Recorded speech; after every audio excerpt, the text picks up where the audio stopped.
My husband's secretary shoved my face into the sink while he held my arm behind my back, and that was the moment I realized I had already won. The thing nobody tells you about being attacked in your own kitchen is that the room keeps looking ordinary. The light over the stove was still on. The dishwasher was still humming. A pot of rice was steaming on the back burner like nothing in the world had changed. But the smell had changed. Dish soap, cold metal, that sharp, sweet candle I'd lit that afternoon, because I thought Michael would be home in time for dinner, and I wanted the house to feel warm when he walked in. Instead, there was something else in the air now. Something sour. Something wet. My hair was still damp from the shower. I could feel it sticking to my cheek as Nicole drove my face lower, toward the basin, toward the drain, toward the water. She'd turned on full blast just to drown out the sound of me breathing. She wasn't strong enough to do this alone. That was the first thing my mind noticed. Not the pain, not the panic, the mechanics. Her left hand was white-knuckled on my shoulder. The other was fisting a document so tightly the page had bent into a hard curve. A quitclaim deed, my deed. The one she wanted me to sign before dinner. "Sign it," she hissed into my ear. I fought her at first. Of course I did. I twisted, I bucked. I drove my elbow backward until I felt her grunt, and then I clawed at her wrist hard enough to split skin. She screamed, and then he moved. Michael came up behind me with the same quiet decisiveness he used when he was late for a meeting and pretending not to be. One hand locked around my upper arm. The other slid behind my back and pinned my wrist so hard the joint lit up in a flash of white heat. I knew that pressure. I knew the way he applied it without thinking. The way he had done it before in crowded rooms, smiling while he guided me somewhere I didn't want to go. Only this time there was nothing polite about it. "Claire," he said, like we were discussing the grocery list. Like I was being unreasonable. "Just sign it. Don't make this harder." My face hit the stainless steel sink. The edge of it caught my cheekbone. The faucet was cold against my temple. The water ran over my hair and into the drain in fast little spirals, carrying away the shampoo I'd used an hour earlier because I had believed in dinner. Behind me, Michael's grip tightened. Not enough to break anything. Enough to remind me he could. Nicole shoved the paper closer. I could see the notary block at the bottom. I could see the clean lines. I could see my own name, typed out like I was already gone, and that was when I stopped fighting with my body. Not because I had given up, because I understood the math. Nicole was younger than me by a decade, maybe more. She was gym-strong and furious and wearing rubber gloves like she'd come to clean up a crime scene. I was 51, damp-haired in house slippers, with one shoulder already screaming, and my face half submerged in a sink that had been installed by my own hands. If I kept wrestling, I would lose. So I went still. That terrified her more than the screaming had.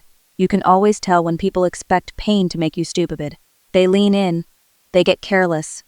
They start making little mistakes because they think fear has emptied your head. It had not emptied mine. It had sharpened it.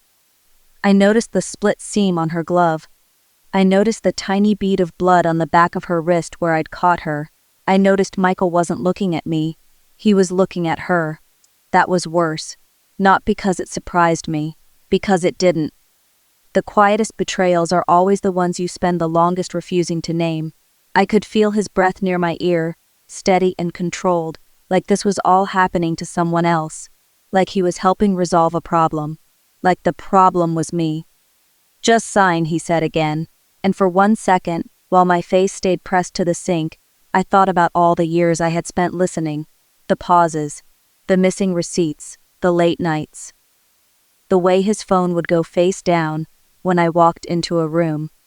The way his secretary had once laughed too long at a joke he'd told in our kitchen, and I'd felt something in my stomach tighten before I knew why.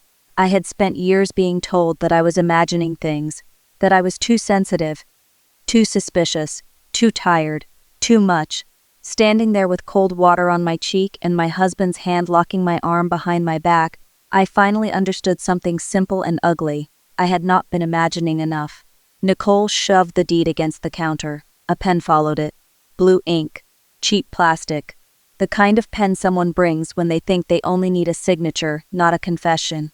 "Claire," Michael said, softer now. "Dangerous that way. We can fix this. Nobody has to get hurt." I almost laughed. Nobody has to get hurt. My wrist was already swelling. My shoulder felt like it had been wrenched out of its socket and set back wrong. My hair was dripping into the sink, and they had chosen my kitchen to do this in because kitchens make people feel safe. That was the trick. That was the whole ambush. Not just the force, the planning. Nicole hadn't burst in angry and reckless. She had come prepared. Paperwork, gloves, a witness. My husband had let her in. My husband had made room for her, had stood beside her, had held me in place so she could try to take my house out from under me while I was still warm from the shower. I turned my head just enough to see the reflection in the dark window over the sink. My face was pale, wet hair clinging to my jaw, his hand on my arm. I memorized it. That's another thing nobody tells you. Sometimes the moment everything breaks is also the moment your memory turns perfect. I counted. 1, 2, 3. Nicole's breathing was quick. Michael's was even. 4. His fingers loosened for half a second, not because he was letting go, but because he thought I was finally beaten. That was my opening. I slid my right hand downward, just enough to find the cabinet edge beneath the sink. I didn't yank, I didn't fight for freedom. I pivoted, a small movement, barely visible. Enough to make Nicole stumble forward when Michael adjusted his grip. Her shoulder bumped the counter. The deed slipped, the pen rolled, not freedom, but disruption. And disruption is a language I understand. I'm quiet by nature. Always have been. The sort of woman people overlook in waiting rooms. The sort of woman cashiers apologize to after they've already been rude. The sort of woman who remembers what everyone was wearing at a funeral, and what everyone said at Thanksgiving, and what time the car left the driveway the night something terrible happened. People like that get underestimated. People like that become dangerous in ways loud people never see coming. Nicole tried again to shove the paper toward me, but now her glove was slick with my blood and she was losing her hold. Michael tightened his grip in irritation, and that tiny flare of annoyance told me more than panic would have. He didn't think this was serious. He thought this was controlled, contained. He thought the deed would end it. That was the part that almost made me feel sorry for him. "Almost, Michael," I said, and my voice came out calm enough to annoy him. "If you ever wanted a divorce, you could have asked." His silence lasted 2 beats too long. There it was. Not guilt, not remorse. Recognition, because he knew I'd just named what he was trying not to call it. This wasn't a fight about property. This wasn't a bad day. This was a domestic ambush built on lies that had been accumulating for years and finally decided to show its teeth. Nicole shifted beside me, and I saw something in her expression flicker. Fear, not of me, of him. That was when I understood she wasn't just the weapon. She was also trapped inside the hand that was using her. Not innocent, not absolved, just useful to him, that's all. The water kept running. The sink kept filling with strands of my hair. The candle in the next room kept burning lavender and cheap wax like this was still a normal evening. And somewhere upstairs there was a sound I couldn't place. A floorboard, a pause. A breath held too long. I didn't look up, not yet, because my mind had already started moving faster than my body. I pictured the back pantry, the leather notebook hidden behind the rice, the pages I had filled one line at a time, dates, times, fragments, little details no one would think mattered until they did. I pictured the burner phone locked in the drawer. I pictured the backups. I pictured the lawyer's number I hadn't called yet. I pictured the file I had started building months ago, the one I had told myself was just for clarity, just for sanity, just in case I ever needed to prove I hadn't been losing my mind. Now I knew what it was. It was a roadmap. It was insurance. It was a trap waiting patiently for the right hand to step into it. Nicole said my name again, but now she sounded uncertain. She wanted the signature. She needed the signature. Without it, she was just a woman in my kitchen, with wet gloves and a trembling mouth, and a crime she'd helped stage. I let my head rise a fraction. Michael's hand was still on my arm. Nicole's hand was still on the deed. I looked at the paper, then at her, then at him, and I smiled. Not because I was brave, not because I was fine, because I had already been collecting the truth for months, and neither of them had noticed that the war had started long before they walked into my kitchen. I just hadn't told them yet. Then my son showed me the text messages my husband thought no one would ever see. We were still in the car when he did it. The Subaru was parked behind a row of dumpsters off Henning Road, engine off, both of us breathing like we'd just run a mile. My hands were on the steering wheel even though I wasn't driving anywhere yet. I was trying to stop the shaking in my shoulders before it spread.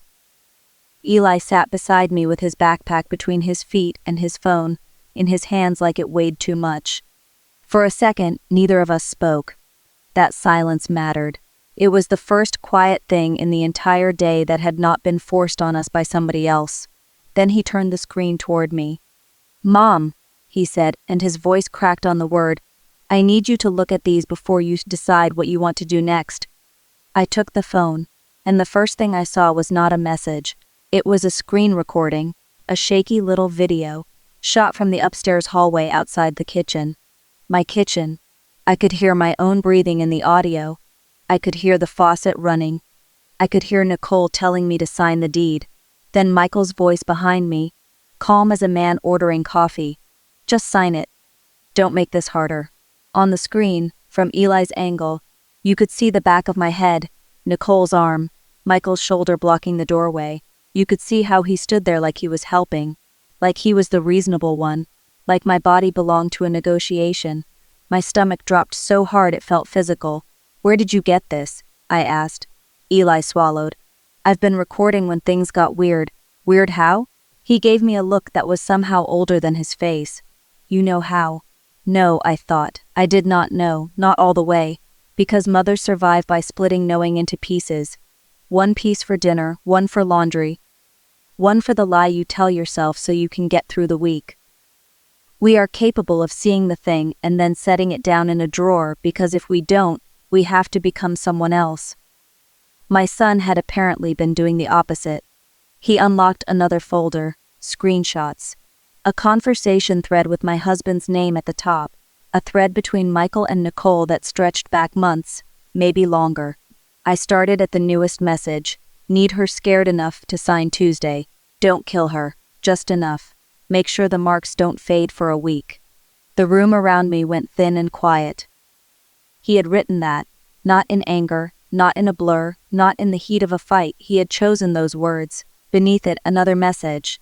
"She needs to see herself in the mirror." Another, "Bring the gloves. No prints." Another, "Eli will be at school." I confirmed with the front office. I stared at the screen until the letters stopped looking like letters and started looking like evidence. "Mom," Eli's voice was low now, almost careful. "There's more." I scrolled. There were messages about timing, about when I showered, about when I would be home, about how Nicole should enter through the side door because the front one stuck in wet weather, about how she should not raise her voice until he had my arm pinned, about how he had already printed the deed, printed it, not forged in a panic, not scribbled on the back of something, prepared, months in advance, maybe more. I handed the phone back like it was hot. My son had been sitting in the hallway with a phone recording while my husband used his body to hold me still. That sentence was so ugly my brain tried to step around it. "Ellie," I said quietly, "how long have you had this?" He looked out through the windshield at the dark line of dumpsters and the damp October road beyond them. "Since February." "Since February?" He nodded once. I didn't know what it was at first. I just knew Dad kept leaving his phone unlocked and acting weird about where he charged it. Then one night, he fell asleep in the den, and I saw the iCloud login on his laptop. The password was Grandpa Hartwell's birthday. My mouth went dry. "Why didn't you tell me?" His eyes flicked to me then, and there was pain in that look, the kind that doesn't come from one event but from months of carrying a thing alone, because every time I thought about telling you, you looked tired, or sad, or both, and I thought if I was wrong, I'd just make it worse. I closed my eyes for 1 second. That was the cruelest part, not that he hadn't told me. That he had tried to protect me from the truth because he was a child, and somehow, in this house, he had become the adult in the hallway. He kept talking. Faster now. Because once the dam breaks, young men suddenly sound like they've been rehearsing for months. I started saving screenshots. I made PDFs. I put them in a folder on my iCloud that he doesn't know about.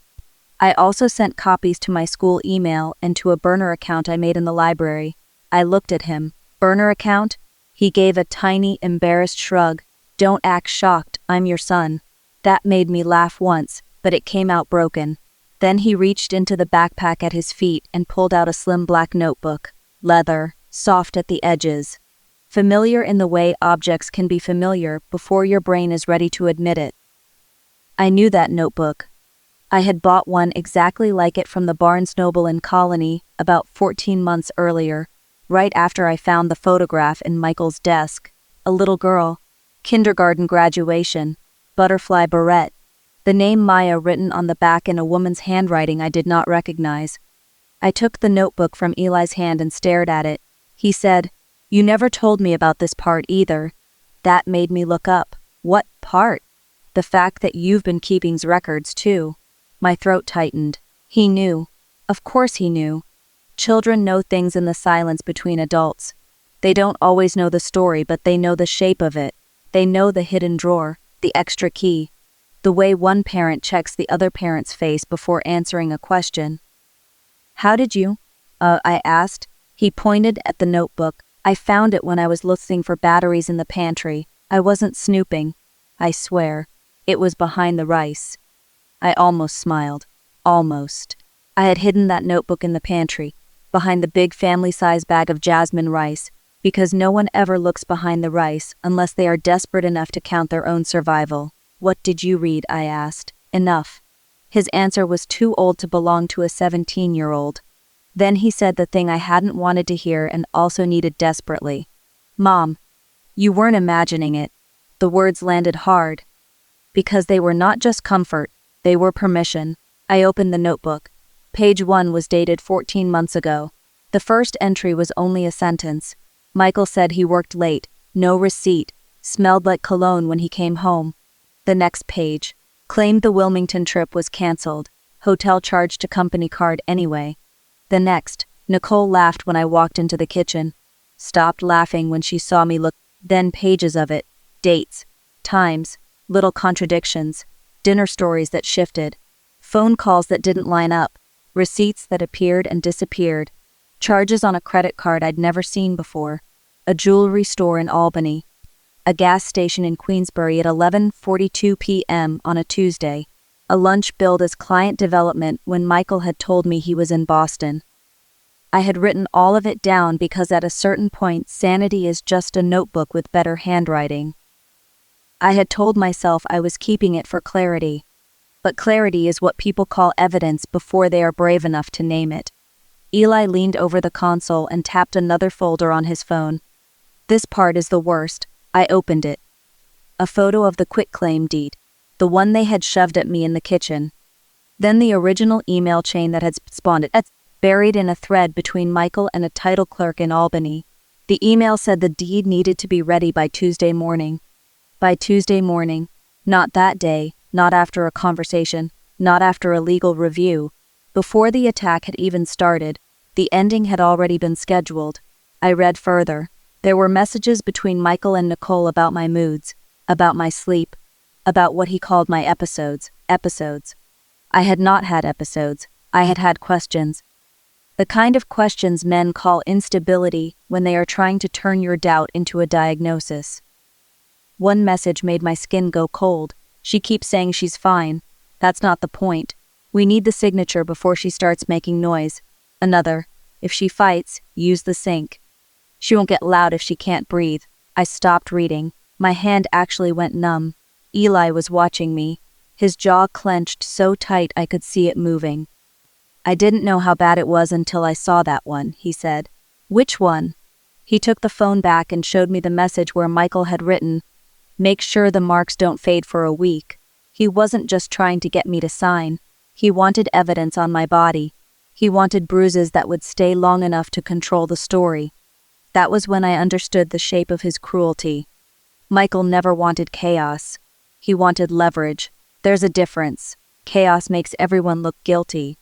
Leverage makes one person look reasonable while another person looks unstable, emotional, difficult. He had spent years building that version of me in private. A drunk, he said. A problem, he said. Someone who hit her own son, he said. It wasn't enough to lie to me. He had to prepare witnesses for my lie. I stared at my son.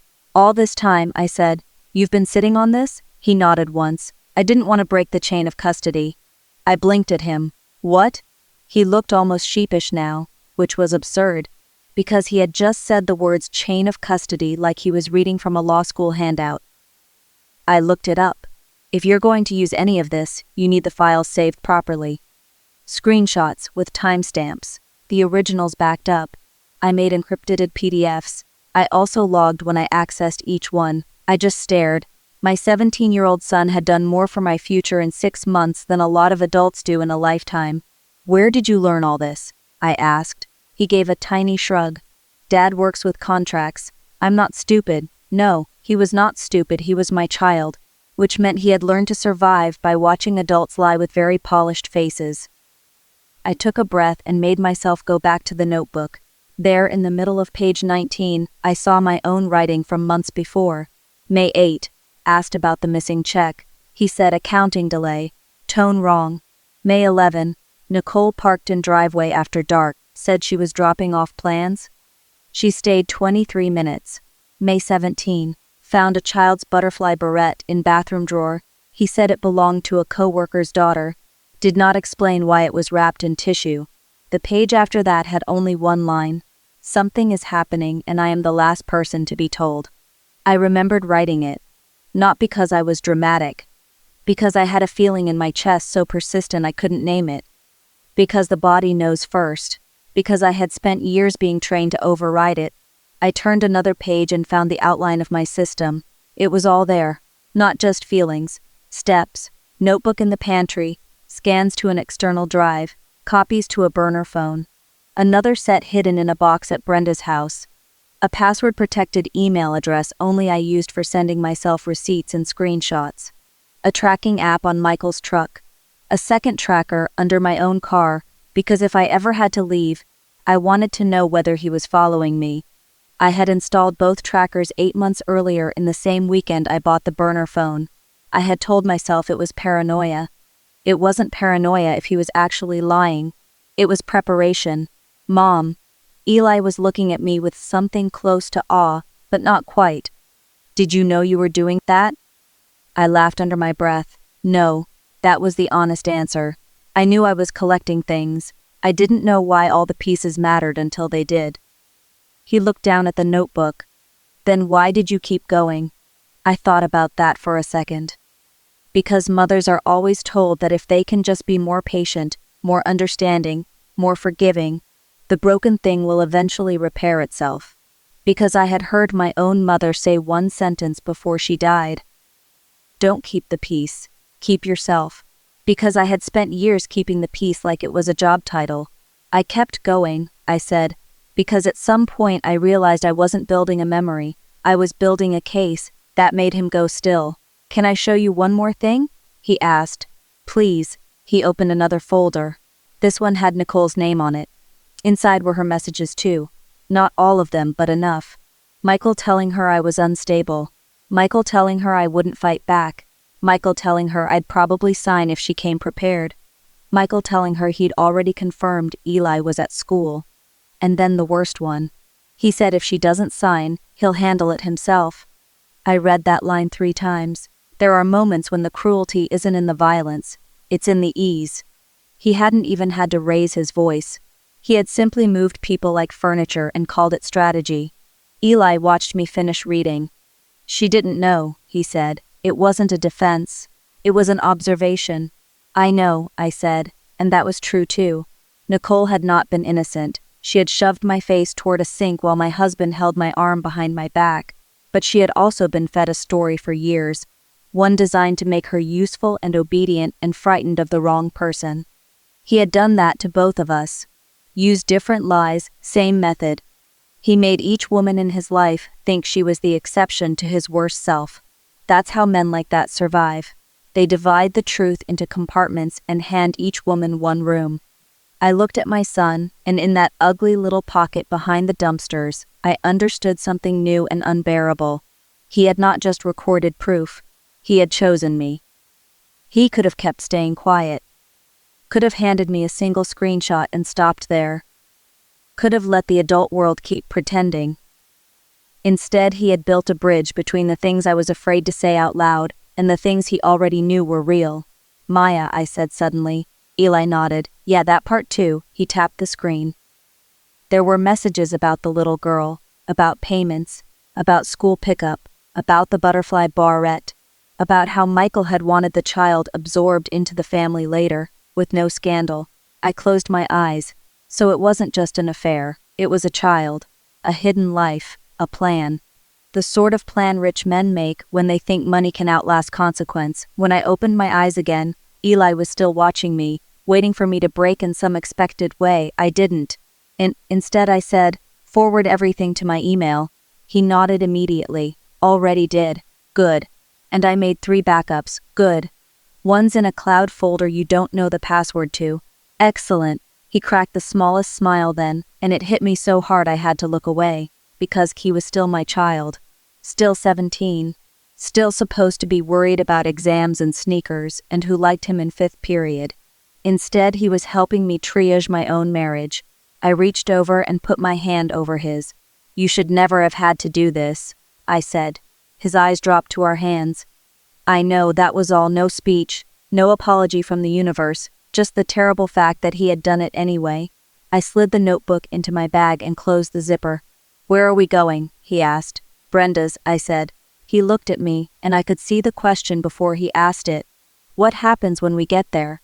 I thought about the house, Brenda, Karen, the phone call waiting to happen, the ER photos, the police report, the next 7 things I would have to do before my life became mine again.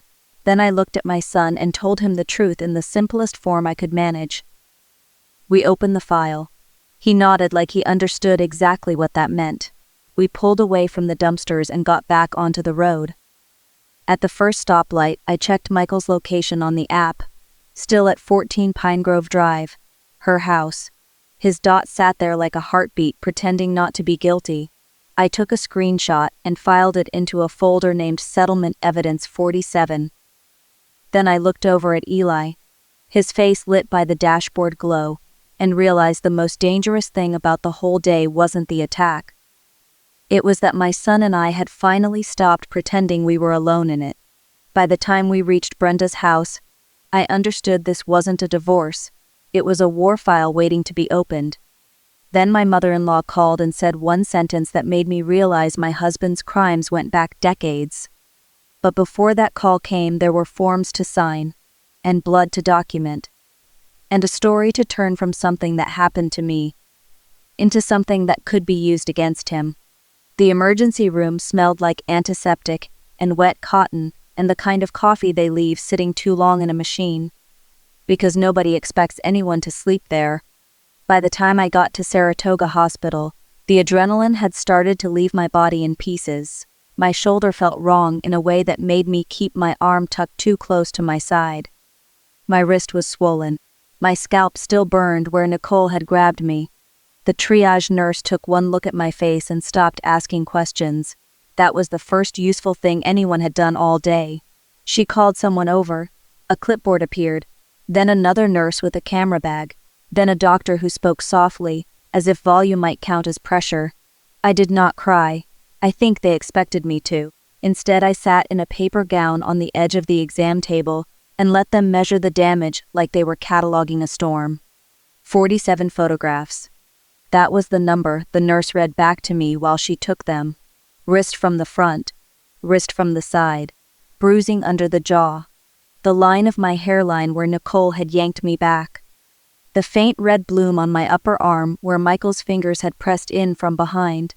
She turned my hand over and over with gloved care, and every time the camera flashed I thought, good, keep going, make it visible, make it impossible to explain away. The doctor ordered an X-ray, then an MRI referral for the shoulder because the range of motion wasn't right. He asked me to lift my arm and I couldn't make it go past a certain point without a hot, sickening pull in the joint. Rotator cuff injury, he said after a minute, not as a dramatic statement, just as a fact. Possibly a tear. Someone twisted you hard. Yes, I thought. He did. I told the nurse I wanted the report filed, but I was not ready to move on prosecution yet. She didn't react. She just wrote that down. That was the second useful thing anyone had done all day. A police officer came in before I left. His name tag said Garcia. He had the tired patience of a man who had seen too many kitchens and too many husbands. He sat in the chair beside my bed, opened his notebook, and said he would take my statement exactly as I wanted it, no more and no less. I told him the facts in the cleanest order I could manage. Tuesday evening, my husband, his secretary, my kitchen sink, the deed, the forced restraint, the threat. He asked if I knew the woman's name. Nicole Brennan, I said. He wrote that down. Then he asked the question I had been waiting for without knowing it. Do you want me to arrest him tonight? It should have been an easy answer. It wasn't. Prison is a place men like Michael turn into legend. They come out of it with a version of themselves that sounds almost noble if nobody asks too many questions. I didn't want him having that kind of story. I didn't want him to become a cautionary tale with a sympathy arc. So I said, not yet. Garcia looked at me for a long moment, then nodded once, like he understood there was more than one way to man pay. He gave me a case number. He told me to keep all devices, all screenshots, all copies. He told me not to delete anything, not to clean anything, not to change my story because someone with a smoother voice tried to make me doubt what happened. I remember thinking that the people who survive long enough to become careful always sound a little like prosecutors and a little like mothers. By the time we left the hospital, it was nearly noon. Brenda was waiting in the parking lot with Eli, asleep in the passenger seat of her car, his head against the window, his backpack half on the floor. Tom had stayed with him while Brenda drove me to the ER and then back to them. She took one look at my discharge papers and said nothing. That was how I knew she was angry. Brenda could fill a room with questions when she was calm. When she was furious, she became a house with all the lights turned off. Inside, she said. At her house, she made me sit at the kitchen table and put water in front of me, even though I said I wasn't thirsty. Then she took the ER photos, the police case number, and my phone and placed them in a neat stack beside the fruit bowl, as if organizing them could make them less ugly. Karen, she said. I nodded. Karen Weitzman had been my divorce lawyer for 14 months. Although lawyer made it sound too active for what she had really been.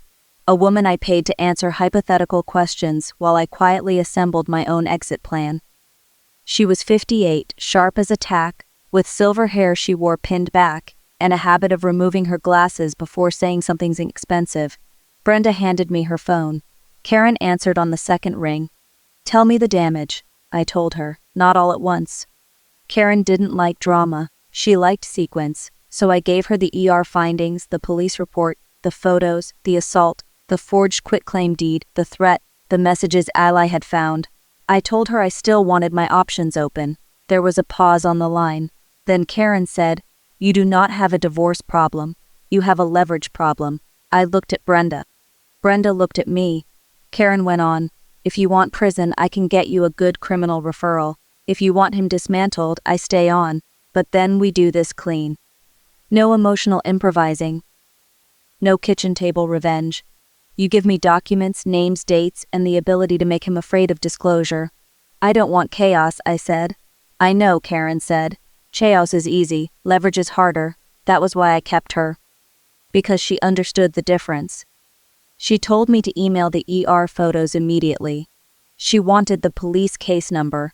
She wanted the exact times of the attack, and the names of anyone who could place Michael at the house. She wanted every copy of every text Eli had recovered, plus the location screenshots from the truck tracker. She wanted the deed. She wanted the notary information. I'm calling someone, she said. His name is Patrick O'Neill. Forensic accountant. He owes me a favor. I don't need money, I said. Karen made a sound that was almost a laugh.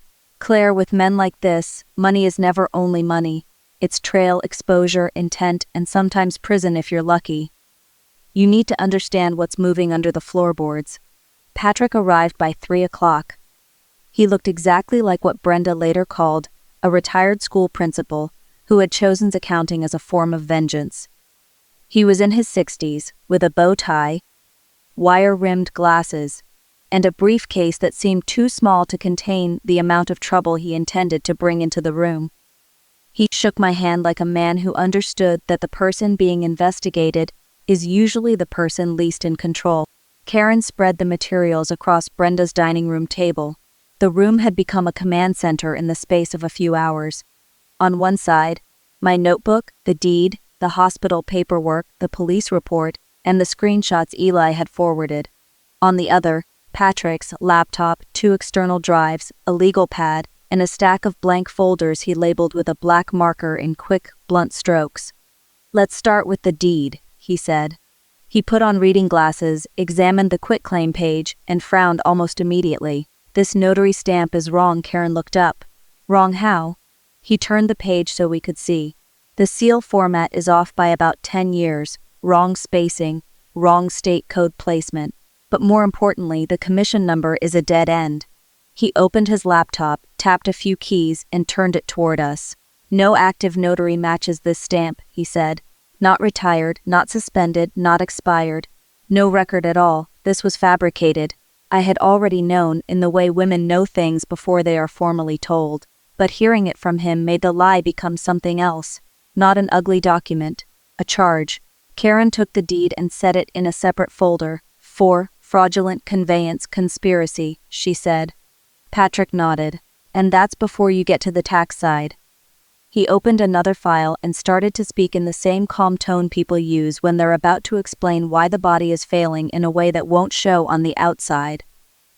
"We found movement first," he said. "Unusual transfers over a 6-year period. Then we found where the money went after it moved. There are 7 accounts tied to the marital estate that never appeared in the disclosures. Some domestic, some offshore, some layered through an LLC in Delaware." He slid a spreadsheet over. I looked at the numbers and felt my stomach tighten. "There's more than $1 million out of the main accounts," he said, "possibly closer to 1-2 when we finish tracing the last set. Some of it went into a 529 plan." "A college fund," I said. Patrick's face changed. "Yes," he said, "in a child's name." I looked up sharply. "Whose child?" He glanced at Karen before answering. "Maya Brennan." The room went still. I had found the little girl's photograph 14 months earlier in Michael's desk. Kindergarten graduation. Butterfly barrette. Maya written on the back. I had not known then what role she would play in my life. I only knew that something about the picture had felt like a door opening and slamming shut at the same time. Now I had a number attached to her name. Patrick's finger tapped the spreadsheet. "About $480,000 has gone into that account over time. The pattern suggests deliberate underreporting and concealment. If the IRS looks at this, your husband doesn't just have a domestic problem. He has a federal one." Karen lifted her pen. "Estimated exposure?" "Conservatively," he said, $680,000 in back taxes, plus penalties and interest. If the offshore pieces hold, it could go higher." Karen wrote that down without changing expression. Then Patrick opened a second file and slid the quitclaim deed analysis across the table. "There's another issue," he said. "This deed wasn't just forged, it was prepared in advance. The email chain shows the document was discussed days before the assault." My head turned toward him. "Days before?" 6 to be precise. He found the printout and pointed to the timestamp. The wording was so cold it made my skin itch. "Need the transfer ready Tuesday morning. Not later, not after discussion. By Tuesday morning." I stared at the page until the room blurred. It wasn't that Michael had snapped in the kitchen. It was that the kitchen had been the last step in a plan he'd already designed. Karen noticed my face and shut the folder. "That matters," she said, "because it gives us intent." Patrick nodded. "And a pattern. There are messages around the same period discussing your routines, your moods, whether you were stable enough to sign without a scene." The word scene made me angry in a way I couldn't immediately name. "They were building a story," I said. "Yes," Karen replied. "A defense story." If he can make you look erratic, he can make the assault seem like a reaction instead of an operation. Patrick opened another spreadsheet. There's also a personal card trail, jewelry in Albany, gas in Queensbury, hotel stays under company billing, and at least 3 dinners where he claimed business travel, but the phone location data says otherwise. I had already known about the affair in fragments, but fragments are easier to ignore than a complete shape. What about Nicole? I asked. Karen folded her hands. That's the wild card. She attacked me, I said. I know. She signed on to this. I know that too. I looked at her. Then why is she a wild card? Because people who are used and frightened can still be dangerous, Karen said. Not morally. Practically. She can disappear. She can lawyer up. She can decide she owes Michael loyalty because he gave her a story she mistook for love. Patrick added, or she may have believed she was protecting a child. That sentence stayed in the room a little too long. Eli had told me what he'd found in Michael's messages. Nicole had been told I was unstable, a drunk, violent, a woman who'd hit her own son, a woman who had to be contained. It wasn't just that Michael had betrayed me. It was that he had assigned roles to everyone around him. Karen looked at the clock.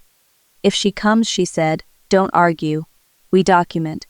As if she had heard her name, Nicole arrived Sunday night. Brenda was watching the Ring camera on her phone when the second knock came. It's her, Brenda said. I turned from the kitchen sink. Alone? 1 car. No one else visible. She's shaking. Brenda looked at me for permission and I nodded.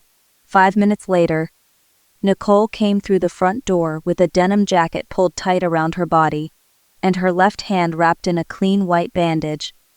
Somebody had redone it carefully. Her eyes were red and swollen, as if she had spent the whole day crying in private and then forced herself into public. She looked older than she had in my kitchen. Not physically, just spiritually. Like the day had sanded off the part of her that still believed in the version of Michael she'd been sold. Brenda stood by the staircase, arms folded, while Tom stayed in the den with the shotgun she had insisted he move upstairs. Nicole stopped at the edge of the living room and wouldn't come farther. I need to speak with Claire, she said. I stayed where I was, one hand on the back of a chair, and looked at her without inviting her to sit. She swallowed hard. I put Maya to bed, she said. She asked why I'd been crying all day. No one spoke. Nicole's gaze dropped to the floor and then came back up to me. I didn't know, she said. That was the beginning of the truth, which is often the ugliest place to stand. You didn't know what? I asked. I didn't know what he was doing to you. Brenda made a small sound from the stairwell, but I lifted a hand without turning around. Not because I was being merciful, because I needed the room to stay still. Nicole kept talking, too fast now, like someone trying to cross a bridge before it burned. He told me you were drinking again, that you were threatening Eli, that the whole family was holding on by a thread because of your moods. Moods, I repeated. Her face tightened. He said you'd been hospitalized more than once. He said the neighbor's daughter had to be kept quiet because you scared her. That one made me laugh once, not because it was funny, but because it was so absurd it nearly looped back into insult. I have never even had a fight with our neighbors, I said. Not once. Nicole flinched like she had expected me to deny something else instead. Then I crossed to the coffee table and opened the laptop Karen had left there. I turned it toward her. These are the messages son recovered from your husband's iCloud, I said. 312 of them. He pulled them because he thought something was wrong months before I did. Nicole stared at the screen. I scrolled to the first message Karen had wanted me to show her. Need her scared enough to sign Tuesday. Nicole's hand flew to her mouth. I kept going. Don't kill her. Just enough. Another line. Make sure the marks don't fade for a week. Her eyes filled, but she didn't look away. That was when I realized this wasn't simply an affair that had gone bad. It was a structure. A system of lies with different entrances for different women. He had needed her to believe I was dangerous, so she would help him make me look unreasonable. He had needed me to believe she was just the secretary, so I wouldn't question her presence until the plan was already in motion. He divided the people around him, and in that division he stayed clean. Nicole lowered her hand. I thought I was helping a father, she said, and her voice broke on the word father. He said he was afraid of what you'd do if you found out. He said he was trying to keep Eli safe. I looked at her for a long moment, then I said, he said the same thing to me about you, and about himself. She blinked. That hit her harder than I expected. Because suddenly she understood she had not been chosen because she was special. She had been chosen because she was usable. Karen sat down at the table and slid a legal pad toward her. Nicole, she said, I'm going to be very plain. If you want to walk out of here and pretend this never happened, you can't. Not really. But you can decide whether you remain his shield or become a witness. Nicole stood still, eyes fixed on the table edge. What happens if I talk? She asked. Karen didn't miss a beat.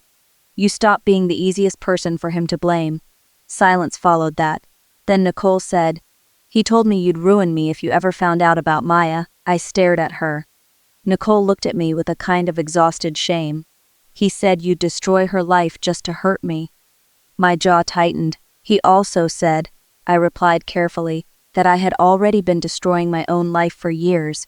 Men like him always make the villain look like the woman with the shortest fuse. Nicole's face crumpled, just briefly. I opened the second folder. Inside were printouts of her messages with Michael.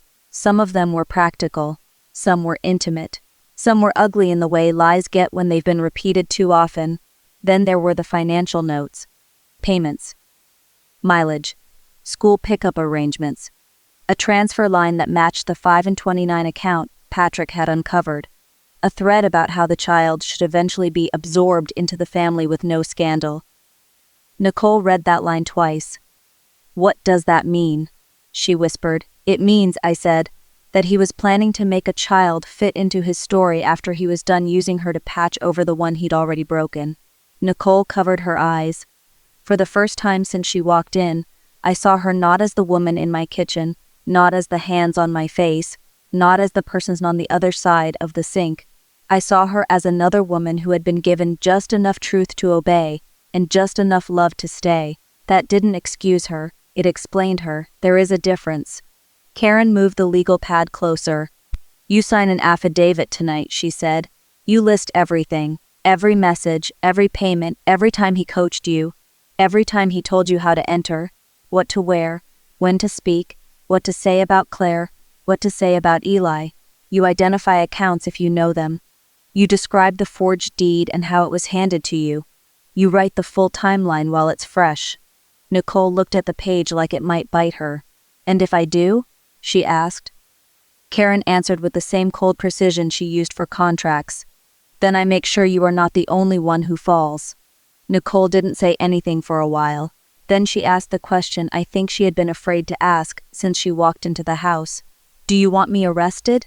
I could have said yes. I could have said no. What I said was, I want him contained.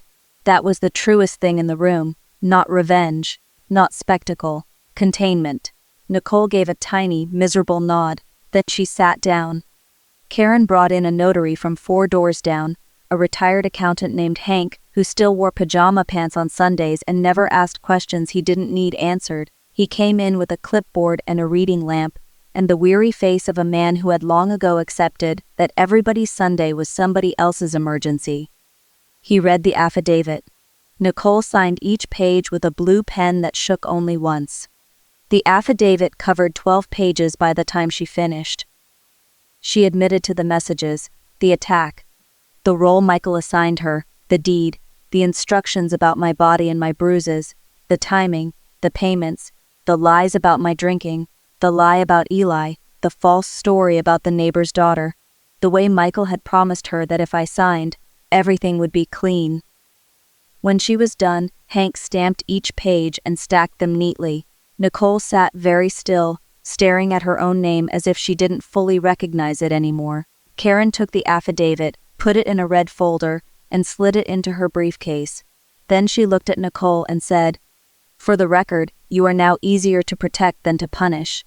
Nicole laughed once, but it sounded like grief. She stood up to leave and paused at the doorway. Maya's full name, she said quietly, without looking at me, is Maya Claire Brennan. I didn't respond right away. The name landed between us like a dropped plate. She's not, Nicole added, and he told me to use Claire because it sounded like the family. Brenda exhaled sharply behind me. I still didn't say anything, not because I had nothing to say, because I had too much. Nicole looked at me one last time, and for a second I saw the fear again, but under it there was something stranger. Resignation, maybe. Or the beginning of understanding that she had not escaped him by being chosen. She had only escaped being the main character in his lie. She left without offering her hand. I did not offer mine. When the door closed, the house went quiet in that heavy way houses do after a confession. Tom called from the den that the shotgun was still where it should be. Brenda told him good. Karen stood in the kitchen going over timelines with Patrick on speakerphone. Eli came downstairs at some point and sat on the bottom step, not speaking, just listening like a witness to the collapse of someone else's architecture. It was after midnight when Karen's phone rang. She glanced at the screen and frowned. Eleanor Hartwell. Brenda froze in the kitchen doorway. Karen answered, "Eleanor, it's late." I could hear the voice on the other end only as a faint murmur. Eleanor's tone was even, but there was something underneath it that changed the air in the room. Karen's eyes shifted to me. "Yes," she said slowly. "She's here." Another pause. I watched Karen's expression go from professional to alert. "No, I understand," she said.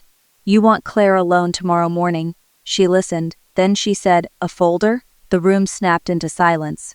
Karen covered the mouthpiece and looked at me. "Your mother-in-law says she has something for you.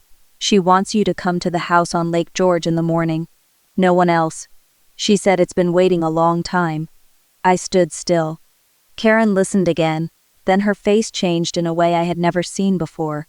Not fear exactly, more like recognition. "Eleanor," she said into the phone. "What did you mean by the old file?" Brenda turned slowly from the sink. Eli looked up. I could hear Eleanor speaking now, too faint to make out the words, but Karen went very still. Then she said, "You've had that folder since when?" "A beat." Karen's eyes met mine. "Eleanor says," she replied, "that if you want the whole truth you'll understand once you see what's in her study." And then, after one last silence, she added the sentence that made the room feel smaller. "She says your husband didn't invent this system." I didn't move. Karen kept listening. Then she said, very quietly, "She says he inherited it. His mother handed me a folder and told me she had been waiting 30 years to use it." That was the first sentence that changed the shape of the room. Not because it was dramatic. Eleanor Hartwell was never dramatic. She said it the way some women say the weather has turned. Like this was inevitable. Like time had finally caught up to a debt she had been carrying in silence. I stood in the doorway of her study with a coffee cup warming one hand and a file folder in the other. And for the first time since Tuesday I understood something that made my stomach go cold. My husband was not the beginning of this story. He was the middle. Lake George was silver that morning, the kind of gray-blue that makes the water look too still to be real. The house sat back from the road behind a stone wall and a line of maples already giving up their leaves. Everything about it looked expensive and old and carefully maintained, which is another way of saying nobody had ever been allowed to see the rot underneath. Eleanor met me at the door in a navy sweater and wool slacks. Her hair pinned up the way it always was. She didn't hug me. She didn't ask how I was. We had already used up the kind of words women like us spend years pretending are enough. "Coffee," she said. "Black." "Yes." She led me down the hall to the study and shut the door behind us with a small, precise click. On the desk sat a brown leather folder, worn at the corners, soft at the spine. Old enough that even touching it felt like touching something that had already outlived a dozen lies. "I kept it from 1992, she said. "I was going to die with it. Then your call came, and I decided I was tired of dying with things." I looked at her. She didn't look back at me. She looked at the folder. "Open it," she said. The first page was a private investigative report, typed, formal, dated June 14, 1992. The name at the top was Patricia Lim. I read the summary once, then again. Then I had to put the page down because my hand had started to feel like somebody else's. Patricia was 19, a Cornell student. Michael had been a law student then. The report described a party, a parking lot, a woman followed to her car, and an assault the report treated with the careful language men use when they know words can either expose a crime or bury it. There was a photo clipped behind the report. Young face. Straight dark hair. Eyes that looked like she'd already learned not to trust a room just because it was quiet. I looked up. Eleanor's face did not change. Harold paid her off, she said. $80,000. A letter of recommendation to Columbia. A summer associate position through one of his friends in Manhattan. Her complaint disappeared. I turned the page. Another file, Sarah Mitchell, 2003, accountant. Boston, Conference Hotel, $45,000. Another, Anna Velas, 2009, sales rep. Client dinner, $60,000. Another, Jennifer Park, 2014, architect. Bidding process, $90,000. I laid them out one by one across Harold's desk. 4 women, 4 years, 4 settlements built out of the same old mechanism. My pulse wasn't racing. It was settling into something deeper, slower, something dangerous. This isn't random, I said. No, Eleanor replied, it's a system. Her voice was still flat, but there was steel in it now. Not anger. Something older than anger. Something sharpened by waiting. Harold called them inconveniences, she said, as if women were paperwork. I looked at the names again. Patricia, Sarah, Anna, Jennifer. 4 lives reduced to envelopes and checks and signatures. How did you get these? I asked. Eleanor exhaled once through her nose. From Harold's desk drawer. Every time a problem came home, he put it there. The letters from lawyers, the settlement copies, the release forms, the handwritten notes from his father telling him when to do next sets. I stared at her. The drawer was never locked, she said. He thought I didn't know what I was looking at. Men like that always do. They believe secrecy is the same thing as control. She reached across the desk and tapped the folder with one fingernail. I found the first file after my second miscarriage. I was cleaning the study because I needed my hands busy. I saw the envelope. I opened it, and there it was. The first woman. The first payment. The first lie folded into a legal shape. Her mouth tightened, almost imperceptibly. After that, she said, I stopped pretending I was only his wife. I started being his historian.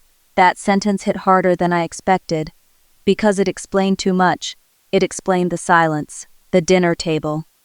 The way Eleanor had always looked at men in this family, as if she were taking measurements no one had asked for. It explained why a woman could live in a house for decades and still feel like the only one carrying the memory. I turned another page.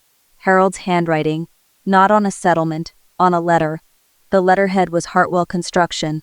The date was November 11, 2018. It was addressed to Harold's attorney, Edwin Block. I read the first line and my skin went cold. My son needs sons. I read the rest in silence. He wrote that Michael was not suited to leading the company unless the family line was secured. He wrote that his grandson was too gentle and too thoughtful to inherit the work. He wrote that the answer was the secretary. That Nicole Brennan was discreet and grateful and easier to manage than a wife with opinions. He wrote that she was already pregnant. He wrote that the child should be raised quietly until the legitimate wife was no longer in the picture. He wrote that the daughter should be given a family name that could later be absorbed into the Hartwell story without causing a scene. Then I found the line that made me stop breathing right. Name the girl something the family can eventually claim. I looked up slowly. Eleanor was watching me now, not with pity, with recognition. He picked Nicole, she said, not for love, for utility. She was the second woman he tried. The first backed out. He wanted a child outside the marriage, but he wanted the child folded back into the marriage later, like a stain nobody mentioned. I looked back at the letter. The child's name was already there. Maya Claire. He had named that little girl after me before she was even born. I felt something sharp and hot move through my chest. Not jealousy, not grief, something colder, a kind of vertigo. He gave her my name, I said. Eleanor nodded once. He thought that was elegant. He thought it would smooth the edges when the time came. I laughed once under my breath, but there was no humor in it. He had not just betrayed me, he had made me part of the machinery. He had turned my name into a tool for his private arrangement. A name I had earned from my mother. a name he used like a hinge. I set the letter down very carefully. "How long have you known about Nicole?" I asked. "Since before she was pregnant," Eleanor said. "Harold kept that letter in the same drawer as the others." I saw the first draft. I saw the one after he corrected the phrasing. The final one went out to Edwin. My husband liked to document his sins in case he needed to revisit them later. She moved around the desk and sat in the chair opposite me. For the first time, I noticed how tired she looked. Not frail, not weak. Tired in the way of a person who has spent a lifetime deciding which truths are survivable and which ones require a fire. "I knew there were other women," she said. "I knew there were payments. I knew enough to understand the shape of the lie. But I didn't know about the letter until Friday." "Friday?" "When Karen called to say your son had proof. When I learned Michael had turned your kitchen into a battlefield. When I understood that I had spent 30 years waiting for a moment that had already passed me by." She folded her hands together. "That was the day I decided not to die with it." I took a breath that felt too small. "Why tell me now?" Eleanor looked at me for a long moment before answering. "Because if I told you 10 years ago, you would have tried to protect the peace. If I told you 5 years ago, you would have tried to protect Eli. If I told you last year, you would have still believed there was a version of this family that could be repaired." She leaned back in the chair. "Now you have been dragged into the truth. There is no delicate way out of it." That was when I saw the envelope on the corner of the desk. A second one, thick, white, official-looking. I reached for it. Eleanor stopped me with one word. Later, I froze. "You need to hear the rest first. There was more. Of course there was more. There is always more in families like this. More behind the wall, more in the drawer. More paid for, buried, renamed." Eleanor stood and walked to the window. Outside, the lake was pale and unreadable. "Your mother and I had lunch twice a month for 10 years, she said. I turned toward her. "She never told you?" I shook my head. "She wouldn't have. Margaret was careful. She listened better than most people speak. She knew enough to be useful and not enough to be in danger. That was as her gift." She rested one hand on the window frame. "She told me once, very quietly, that she had raised a daughter who could hear danger in a room before anyone else could name it. She said it like it was both a blessing and a warning." I swallowed. "She knew?" "She knew enough," Eleanor said. "Women always know enough. The problem is that knowing and proving are different sports." She came back to the desk, took the top page off the Patricia Lim file, and turned it over. On the back was a handwritten note in Harold's sharp, irritated script. "Do not let Eleanor see this." My eyes went to her. She gave a tiny, humorless smile. "He underestimated me for a very long time." Then she opened a drawer I hadn't noticed on the right side of the desk and pulled out a narrow stack of folders bound together with a ribbon. She set them down slowly, like laying a weight on an altar. "There were 4, she said, then 6, then 9, then 13. I stopped counting after that because counting made it feel more manageable, and nothing about it was manageable. She slid the stack toward me. "These are not all assault files," she said.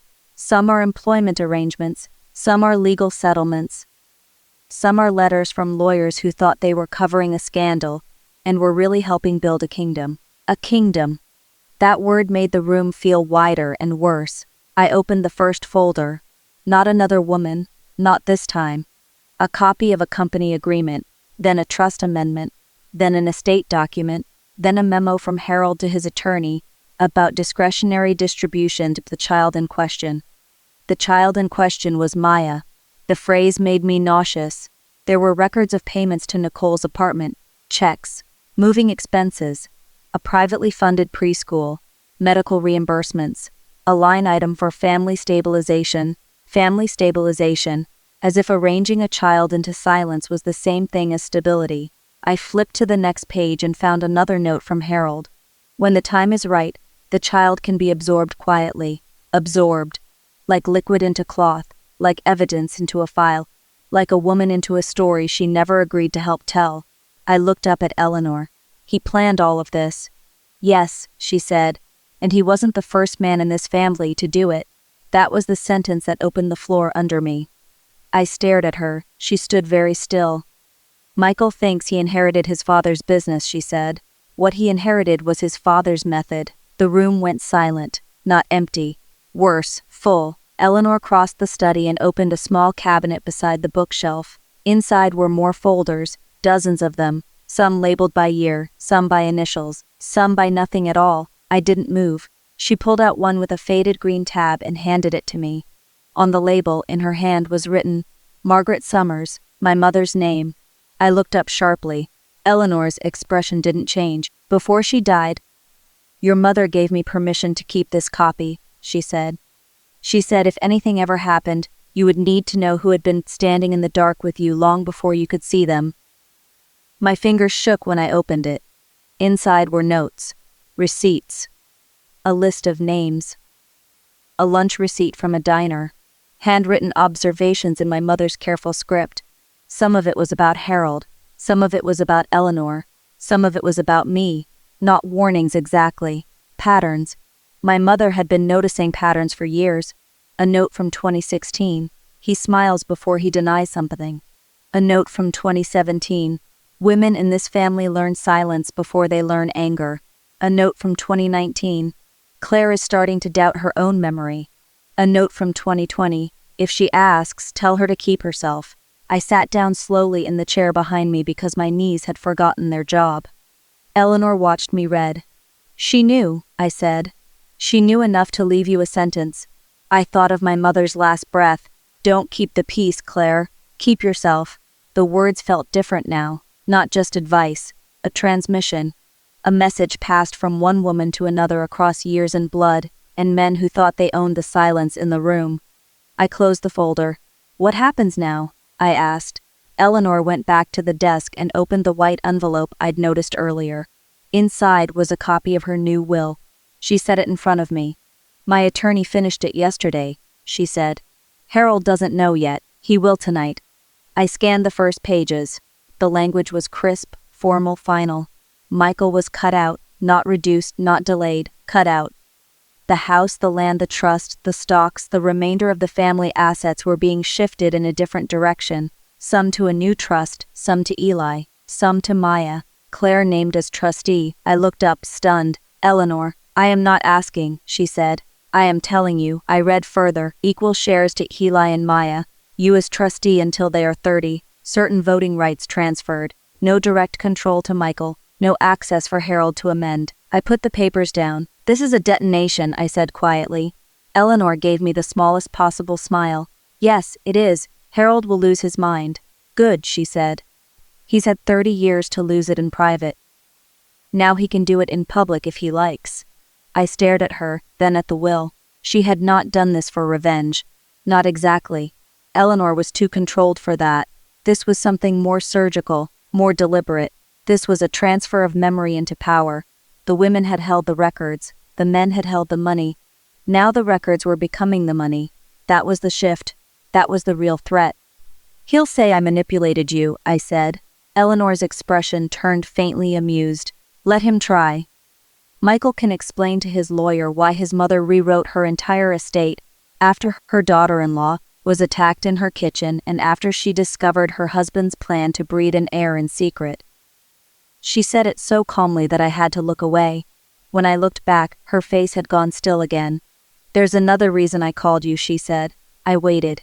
"I found Patricia Lim." My head came up. "The first woman," she said. "I had Kenneth Osgood's old firm track her. She's a federal judge in Oregon now." I couldn't speak. "She agreed to testify if you ever need it. Not because she wants revenge, because she wants the record corrected. That's what women like her want when they survive long enough to become powerful."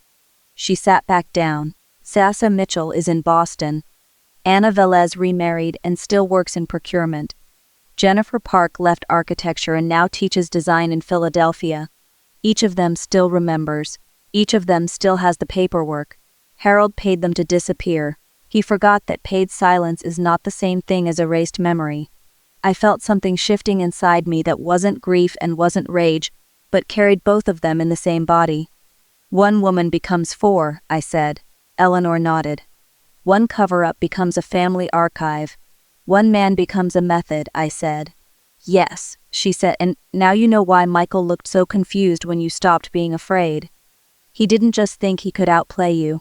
He thought the rules of this family were on his side. She leaned forward. They were. Until now. I looked at the desk, the folders, the will, the letter about Maya, the old cases, my musma notes. How many women had stood in this room before me and never been allowed to name the whole thing? How many had been told they were imagining patterns that were actually architecture? How many had carried the evidence in their bodies while the men in this family carried the receipts? I heard my own voice ask, very quietly, "Why didn't you ever tell anyone?" Eleanor's answer came without hesitation.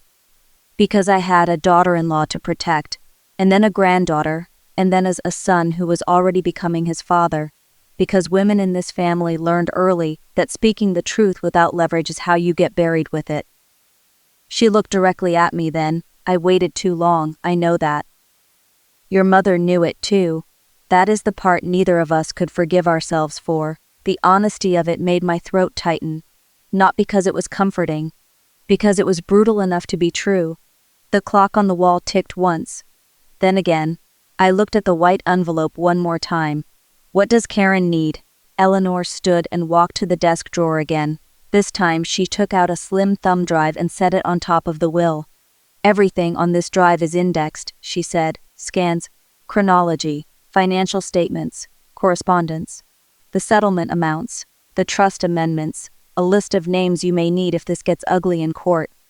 Ugly? Eleanor's mouth twitched.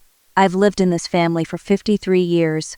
Ugly is a polite word. I almost smiled at that. Almost. Then she added, and one more thing. I waited. I already sent copies to Karen. Of course she had. Eleanor Hartwell did not call women to a lake house to surprise them. She called them because the work had already started and she intended to make sure the right people were standing in the room when the hammer fell. I picked up the drive. My fingers closed around it like it was warmer than it should have been. What happens after this? I asked. Eleanor looked toward the window again, toward the lake and the stone wall and the long quiet road leading back to town. Michael will think this is still about divorce, she said. Harold will think it is still about control. Tucker will think it is still about settlement leverage. None of them will understand the actual issue until they are already seated. I held my breath. Eleanor turned back to me. The actual issue, she said, is that women in this family have been keeping the books for decades, and now the books are speaking. The words landed hard and clean. I thought of my leather notebook back in the pantry, my son in the hallway with the phone, Brenda with the kitchen scissors, Karen with the folders, Eleanor with the archive, my mother with the sentence. Every one of us had been building toward this without naming it. Every one of us had been told, in some form or another, to keep the peace, and every one of us had quietly chosen to keep something else instead. The evidence, the memory, the leverage. I put the will back in its envelope and stood up. Tell Karen I'm ready, I said. Eleanor nodded once. She already knows. I walked to the door, then stopped with my hand on the knob. Eleanor? Yes. Did Harold ever know you were collecting all this? For the first time she smiled fully. It was a small smile, a tired smile. A smile made of old timing and newer anger.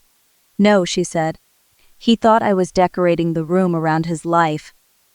I left her study with the folder under my arm and the drive in my pocket, and for the first time since Tuesday, I didn't feel like I was running from the wreckage. I felt like I was carrying the map. And when we walked into that Albany conference room with 8 folders on the table, Michael finally understood he was the one on trial. He thought I was coming to beg, but I came to take his entire future apart in front of him. Michael looked at the stack of folders on the conference table like it had been dropped there by someone else's life. That was the part I remember most. Not his face going pale. Not the way Tucker, his lawyer, stopped speaking halfway through the first page and didn't recover. Not the hum of the fluorescent lights overhead or the stale coffee sitting untouched in the corner of the room. It was the pause, that tiny, stunned silence when a man realizes the room he walked into belongs to somebody else now. Karen sat at the head of the table with her pen in hand. Brenda was beside me, rigid and furious in the way, only loyal women can be when they are done pretending not to see. Patrick had his accounting summaries lined up like weapons, and on the far side of the conference room, Michael sat with his hands flat on the table, trying very hard to look like a husband in a divorce meeting, instead of a man whose lies had finally grown teeth. Karen slid the first sheet forward. "Let's keep this simple," she said. "Mrs. Hartwell is prepared to settle, but the terms are not negotiable." Tucker cleared his throat. "We would prefer to review." "No," Karen said. "You would prefer to stall. Different thing." She read it out in the same steady voice she used when she explained the law to people who thought the law only happened to other families. "The house goes to me. 70% of the liquid assets go to me. The retirement accounts get split in a way that keeps him from hiding anything in the shadows. The marital vehicles, the lake house interest, the trust positions, the equity draw he thought nobody had noticed. All of it had already been mapped by Patrick and corrected by Karen before Michael ever sat down. Then came the terms that made Tucker blink. Michael would transfer shares. Michael would surrender board voting rights. Michael would recuse himself from any company decisions tied to the IRS exposure, the settlement structures, or the pending civil claims. Michael would have no direct or indirect contact with Eli unless Eli initiated it. Michael would remain under a domestic violence order. Michael would sign the paternity acknowledgement for Maya. Michael would pay child support. Michael would accept the tax disclosure terms Karen had negotiated with the IRS before he even realized the file existed. And if he violated any of it, the penalty clause would hit like a hammer. He looked up when she reached the final page. "You planned this," he said to me, like the accusation still had power. "I didn't raise my voice, I documented this." His jaw tightened. "That's not the same thing." "No," I said. "Planning would have required trust." He flinched, just once. That was the thing about truth. It didn't have to scream, it only had to stand there. Tucker finally found his voice. "Mrs. Hartwell, this is highly aggressive." Karen gave him a look that could have cracked glass. "Your client attacked his wife in her own kitchen, coerced a quitclaim deed, participated in a forged property transfer, concealed tax exposure across multiple accounts, and used a child as leverage in a coordinated domestic campaign. Aggressive is not the word I would reach for." No one spoke after that, not for several seconds. Michael stared at me, and for the first time since all of this began, I saw something that wasn't anger or entitlement or calculation. I saw fear, not of prison, not really. Fear of being seen all the way through, because there is a kind of terror that only arrives when the mask doesn't work anymore. When the performance fails. When the women who were supposed to stay small suddenly have records, witnesses, photographs, bank statements, affidavits, and children who learned how to record from the hallway. He opened his mouth, closed it, then looked down at the pages again. Tucker leaned closer to him and whispered something I couldn't hear. Michael shook his head once. "Claire," he said finally, "we can fix this." That almost made me laugh, not because it was funny. Because even then, even with all the evidence on the table, he still thought the problem was the damage to his life, not the damage he had caused. "You don't get to say fix anymore," I told him. "You use that word like a rug. Every lie, every omission, every threat, every time you told somebody I was unstable because that was easier than telling the truth. You don't fix what you built. You answer for it." Tucker looked at me more carefully after that, as if he had just realized I wasn't there to posture. I wasn't there to negotiate my way back into a marriage. I was there to end it with precision. Karen turned one page over and pushed another document toward the center of the table. "This one is about the company," she said. That changed the air. Because the company was the thing Michael thought made him untouchable. Hartwell Construction had been the family monument for decades. The name on the trucks, the name on the checks, the name on the building in Saratoga that men like Harold passed down, the way they passed down cufflinks and contempt. But the company was already changing before Michael understood it. Harold had been forced, by the weight of Patricia's lawsuit and Eleanor's archive and the threat of public exposure, to sign over control into a trust, not his trust, not Michael's. the plaintiff's trust, 4 women, 1 dead family system, and 1 old man finally cornered by the same silence he had used to control everybody else. Eleanor had done the part nobody saw. She had removed the last escape hatches. The estate documents were no longer in Harold's private orbit. The voting shares had shifted. The naming rights had shifted. The company bylaws had been amended. Scholarship provisions had been inserted. Compliance review had been installed. The board was no longer a room where Hartwell men could nod each other into impunity. By the time this meeting ended, Hartwell Construction would no longer be a family inheritance. It would be a company under new control, and Michael would not be standing inside it. Karen slid the final restructuring sheet across the table. "Your client," she said to Tucker, "is being offered a project supervisor position in Glens Falls with no equity, no bonus, no board access, and no management authority beyond the job site he's assigned. It is a reduced role, but it is still a role. We could have taken the other route." Tucker stared at the pages. Then he looked at Michael. Then he looked at me. He knew. That was the thing lawyers do not always admit out loud. They know when the story in front of them has already escaped the category of negotiation. They know when one woman has brought the receipts for a whole lineage. Michael's face changed as he read the final sentence. It wasn't just humiliation, it was disbelief. He had spent 22 years assuming I would keep protecting the shape of his life, even after the kitchen, even after the messages, even after Eli, and now I was standing there, calm as a winter morning, taking the keys away one clause at a time. He leaned back in his chair. "No," he said quietly. Karen didn't even blink. "Then you can litigate, which will expose the tax matter, the forged deed, the assault, the iCloud messages, the affair, the paternity arrangement, and the civil claim your father has been trying to bury since the Clinton administration." Tucker closed his eyes. That was the moment the room tipped. Not because Michael shouted. He didn't. Not because he broke something. He couldn't afford to. But because he understood, finally, that the version of the world where he got to define reality was gone. I watched him look at the papers again, and I knew he was seeing all of it in one image. The kitchen sink. The blood on Nicole's split glove. Eli in the hallway with a phone he never knew he'd need. Eleanor in a study with 30 years of silence sharpened into a blade. My mother's note. "Keep yourself," he signed, not because he wanted to. Because the room had finally become smaller than his lies. Karen slid each page over one by one. He signed the settlement. He signed the paternity acknowledgement. He signed the company restructuring documents. He signed the recusal. He signed the no-contact order. He signed the tax disclosure authorization. He signed the release confirming the property transfer and the ownership shift that stripped him down to what he had earned, which was less than he believed and more than he deserved. When he finished, his hand was shaking. He stared at the pen like it had betrayed him. Tucker gathered the papers with the tight, careful movements of a man trying not to look like he's packing a body. "Mr. Hartwell," he said, "we'll be in contact regarding implementation." Michael didn't answer. He kept looking at me. He still wanted the hallway version of this. The version where I would soften if he said my name in the right tone. The version where remorse could stand in for repair. So I gave him the truth instead.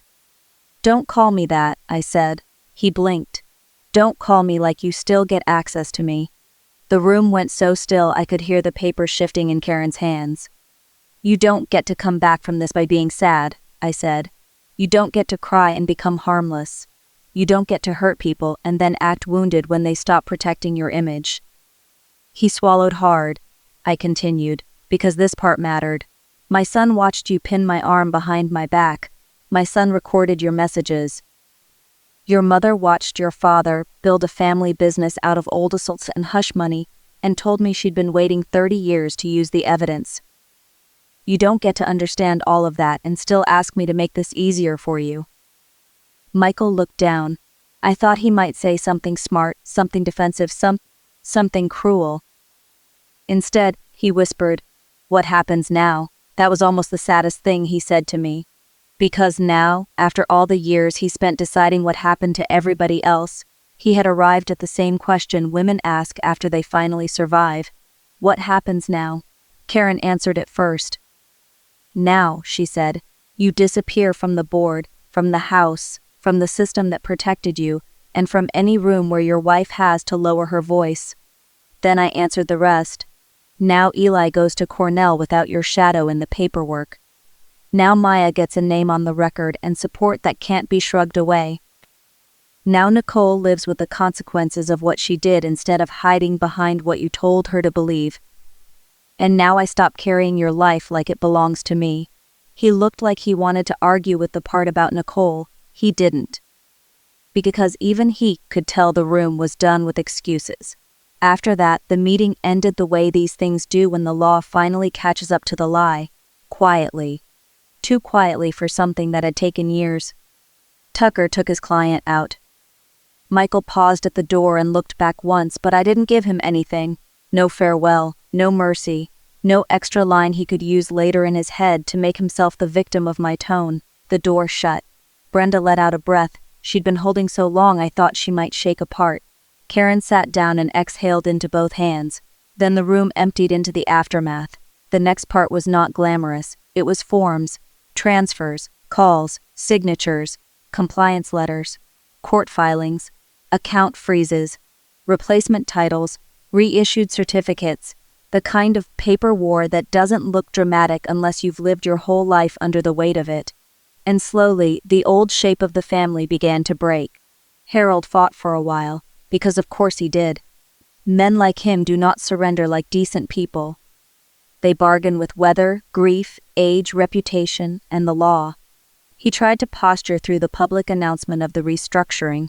He tried to make it sound like a strategic transition.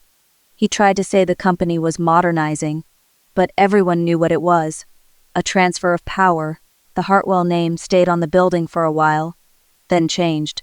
Summers Hartwell. My mother's surname first. That detail mattered more than the men would ever understand.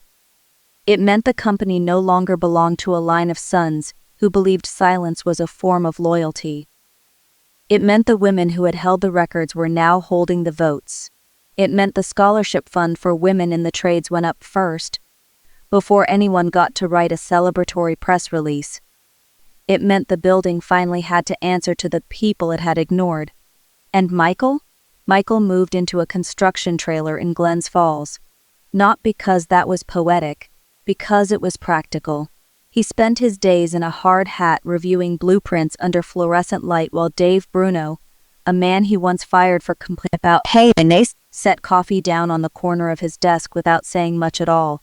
That was the punishment that got under his skin more than anything else. Not prison, not even public shame. Being ordinary, being managed, being answered to. The same thing he'd made everyone else feel for years. He stopped showing up at the country club in any meaningful way because the women there had developed the kind of polite stillness that means they know more than they'll ever say. Harold's friends stopped asking about him. Men who once slapped his shoulder in parking lots began speaking to him like they were talking to a clerk. He had become expensive history. Nicole, for her part, did not vanish. She rebuilt. Not beautifully, not like a movie, the way real people do. She took the plea, she served the probation, she finished the community service. She left the capital region and moved with Maya to Utica, into the upstairs apartment over her mother's house. She opened an alterations business in the front room. And one day, months later, I heard from Brenda that a man had asked about the scar on her wrist. Nicole told him the truth. All of it. The meeting in my kitchen, the gloves, the deed, the lie she had lived inside.